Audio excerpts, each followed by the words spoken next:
एक सर्प ने बताया, चाहे कितनी भी गहरी यारी हो, ये 3 लोग धोखा जरूर देते हैं।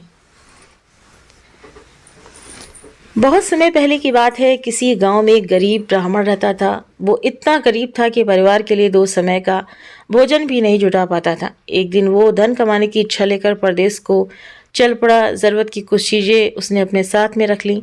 चलते चलते जब वो एक जंगल के रास्ते से गुजर रहा था तो उसे एक कुआं नजर आया।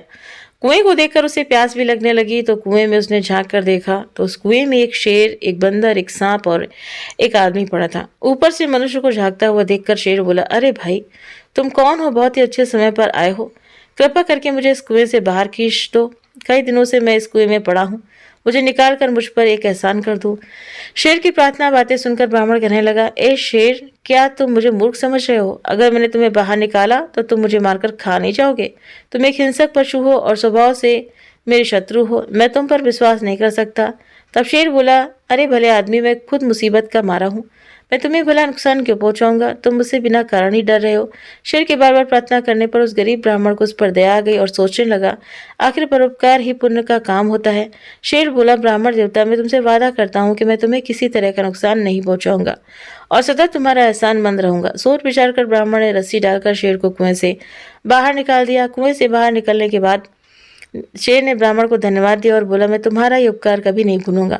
मैं पहाड़ के उस पार रहता हूँ। कभी तुम पर मुसीबत आ जाए तो तुम मेरे पास चले आना। जितने हो सके मैं तुम्हारी मदद अवश्य करूंगा। इसके बाद कुएं के अंदर से बंदर की आवाज आती है। बंदर कहता है, हे भाई, मुझे भी कुएं से बाहर खींच दो। मैं भी तुम्हारा सदा रेडी रहूंगा। ब्राह्मण ने रस्सी अंदर डाल दी। बंदर को भी बाहर निकाल दिया। बंदर ने भी उसे धन्यवाद दिया और कहा कि मैं उस पहाड़ी के पीछे बगीचे में रहता हूँ। कभी तुम्हें मेरी जरूरत पड़े तो तुम मेरे पास चले आना। मैं तुम्हारी पूरी मदद करूंगा। इतना कहकर बंदर भी वहीं खड़ा हो गया। तभी कुएं के अंदर से सांप ने आवाज लगाई, क्यों ब्राह्मण देवता, जिस तरह से आपने शेर और बंदर को बाहर निकाला है, मुझे भी बाहर निकाल कर मुझ पर भी एक उपकार कर दो। तब ब्राह्मण बोला, ना बाबा ना, तुम तो एक सांप हो, कहीं मुझे काट लिया तो? सांप बोला, अरे भाई, कैसी बात कर रहे हो? क्या कोई अपने मददगार को भी नुकसान पहुंचा सकता है? ब्राह्मण बोला, हे सर्प, मैं तुम पर यकीन नहीं कर सकता। सर्प ने बहुत विनती की और कहा, देखो, तुम मुझे निकाल दो, मैं तुम्हें नहीं काटूंगा। ब्राह्मण ने दयावश सर्प को भी बाहर निकाल दिया। सर्प ने भी ब्राह्मण का खूब धन्यवाद किया। सर्प ने कहा, ब्राह्मण देवता, अगर तुम्हें कभी किसी मुसीबत का सामना करना पड़े तो तुम मुझे याद कर लेना। मैं उसी क्षण तुम्हारे पास आकर तुम्हारी सहायता करूंगा। ब्राह्मण ने कहा, ठीक है, ऐसा समय आएगा तो मैं तुम्हें जरूर याद करूंगा। तभी कुएं से एक आदमी की आवाज आती है। वो आदमी कहता है, अरे भाई, मुझे भी कुएं से बाहर निकाल दो, मैं तुम्हारा हमेशा रेडी रहूंगा। तो ब्राह्मण उस आदमी को बाहर निकालने के लिए रस्सी डालता है। तो सर्प कहता है, तुम इस आदमी की सहायता मत करो, ये तुम्हारी बिरादरी का जरूर है पर बहुत बड़ा गुड़ चोर है आदमी है। बंदर और शेर ने सर्प की बात का समर्थन किया। दोनों मिलकर बोले, देखो भाई, अगर तुम इस आदमी की मदद करोगे तो तुम बहुत बड़ी मुसीबत में फंस जाओगे, क्योंकि ये आदमी बड़ा गुड़ चोर है। जो उसकी मदद करेगा ये उसी की जड़ काटता है। इतना कहकर शेर, बंदर और सर्प वहां से विदा लेकर चले गए। उसके जाने के बाद वो आदमी गिड़गिड़ा कर बोला, अरे भाई, तुमने शेर, बंदर और सांप की तो जान बचा ली, मेरे भी प्राण बचा लो। मैं तो तुम्हारी बिरादरी का हूँ। तब ब्राह्मण बोला, भाई, तुम्हारी निंदा तो ये जानवर भी कर रहे हैं, इससे लगता है कि तुम अच्छे आदमी नहीं हो। मैं तुम्हारी कोई मदद नहीं करूंगा। वो आदमी बोला, अरे भाई, तुम उन जानवरों की बात में ना हो और मेरी मदद करो। वो आदमी बहुत रोया, चिल्लाया और गिड़गिड़ाया तो ब्राह्मण को उस पर दया आ गई। ब्राह्मण ने सोचा, चलो निकाल देते हैं। ब्राह्मण ने उस आदमी को भी कुएं से बाहर निकाल दिया। उस आदमी ने ब्राह्मण को बहुत धन्यवाद दिया और बोला, हे भाई, तुमने मुझ पर जो उपकार किया है उसे मैं 7 जन्मों तक नहीं भूलूंगा। फिर ब्राह्मण कहता है, अरे भाई, इसमें उपकार जैसी क्या बात है? इंसान इंसान के काम आता है, लेकिन तुम कौन हो? तब वो आदमी ब्राह्मण को अपना परिचय देता है, हे भाई, मैं एक गरीब सुनार हूँ, पास के ही गांव रतनपुरा में रहता हूँ। कभी भी मेरे योग्य कोई सेवा हो तो मेरे घर जरूर पधारना।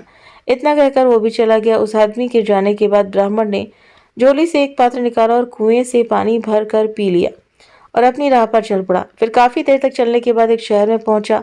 वो शहर में पहुंच तो गया, अब उसे नौकरी की तलाश थी।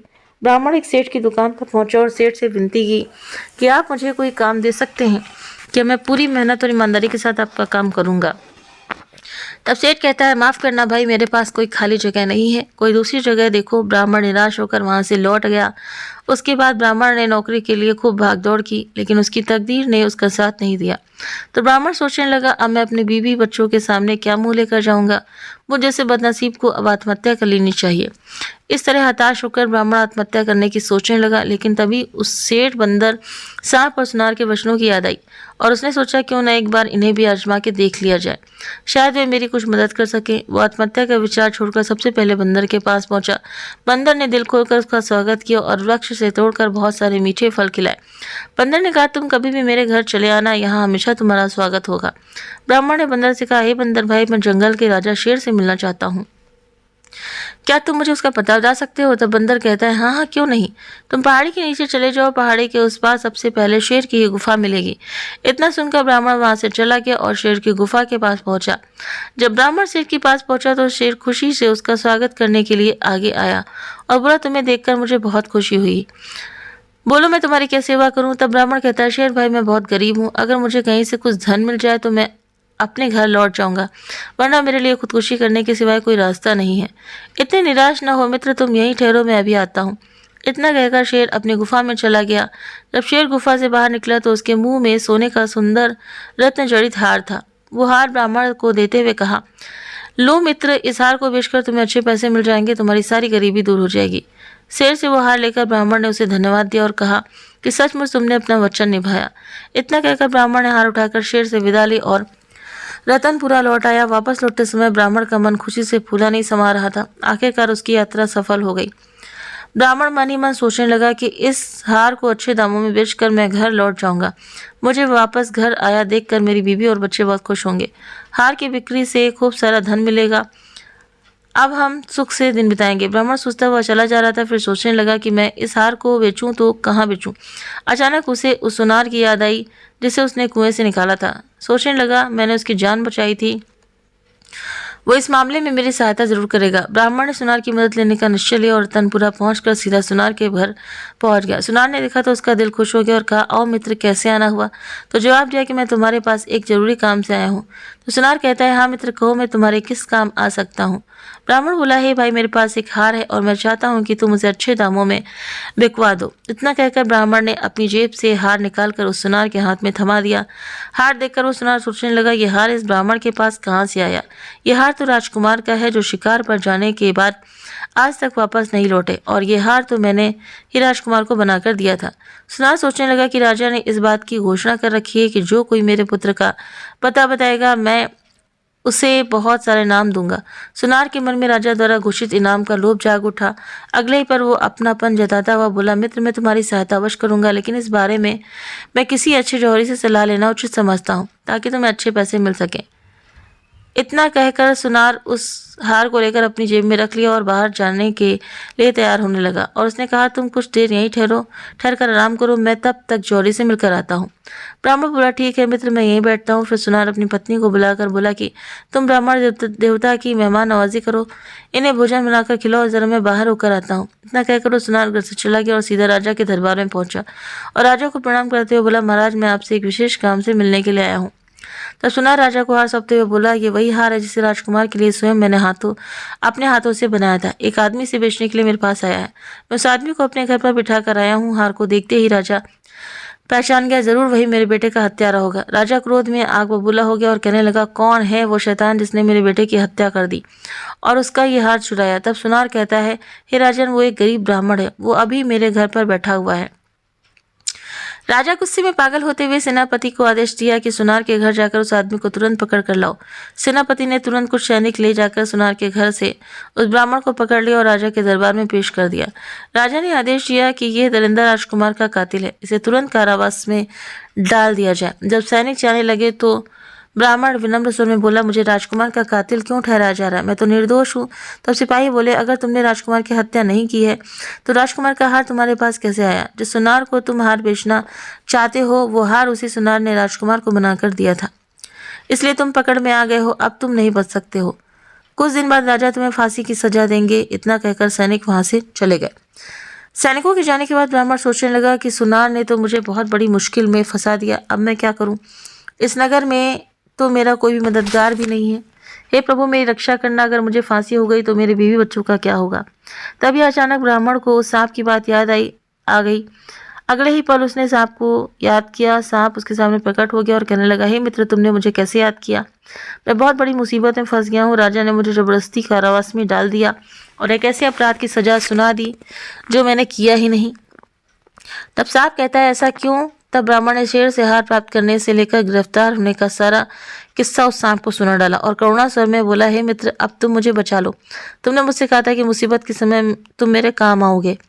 अब तुम मेरी जान पर बनाई है मेरे लिए, इससे बड़ी मुसीबत और क्या होगी? तब सांप कहता है, हे मित्र, मैंने तुमसे पहले ही कहा था कि उस आदमी की सहायता मत करो, वो तुम्हारे लिए मुसीबत बन सकता है। कहते हैं, जो धन का अत्यंत लालची हो और पूर्व का वैरी हो और अनेक स्त्री और पुरुषों में मन लगाने वाला हो, चाहे स्त्री हो या पुरुष, इनसे चाहे कितनी गहरी यारी क्यों ना हो, ये तीन लोग हमेशा ही धोखा देते हैं।